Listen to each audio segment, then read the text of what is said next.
New art hobby alert. Look, I have a problem. I'll admit that. Every time I see someone create cool art, I can't help but to try it myself. And this time around, it's clay coasters. Luckily for me, this hobby is relatively inexpensive, so anyone can do this without breaking the bank. For this project, I'm using Das air dry clay because it was laying around the house. As for the tools, all you really need is something to flatten the clay, some clay sculpting tools, and paint. That's the bare minimum. You don't have to buy a dedicated rolling pin to flatten out the clay. I can guarantee you have at least 3 bottles of wine sitting in your house that you'll never touch in your life. Use one of those. Save your money.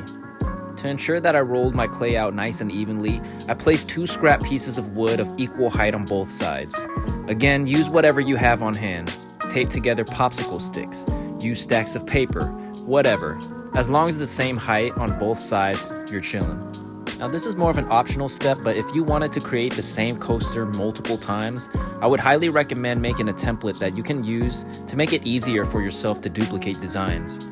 And to make it even easier, you can create your own silicone mold, but that's a whole nother video.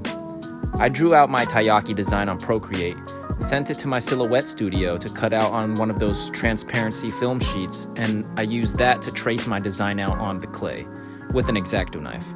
Again, budget-friendly option, you can simply draw out your design on a thick piece of paper or cardboard, cut it out with scissors, and it's the same exact result. You don't need any fancy equipment. After using your sculpting tools to shape it the way you want it to look, just leave it there and let it dry. Them boys took at least 3 whole days to fully dry, and they're about 1/4 inch thick. Look, I know you're excited at this point, but you're gonna wanna have to be patient here. I promise it'll be worth it. Just tuck it back in for now. Now, once it's bone dry, and I'm talking about the clay, I like to sand it down, smoothen the edges a bit, you know? Then I slap some gesso on it to give it a nice primed coat before I start painting. These steps are optional here, but if you want these to look sexy, this is your only option. Once that's fully dried, apply a couple layers of paint, and for some of y'all, that's good enough.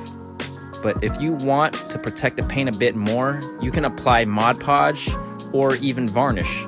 But for me, I want this to last as long as possible, so I used resin. Not only will this fully protect the paint from scratches and chips, but it adds an additional layer of durability. Plus, it gives the coaster a gorgeous glossy finish. Really professional outcome. And just like that, you now know the basics of how to create your very own coasters. This was a fun hobby to get into. Relatively quick projects could be inexpensive if you're on a budget, and you actually have limitless creativity to create whatever. And coasters is just the beginning.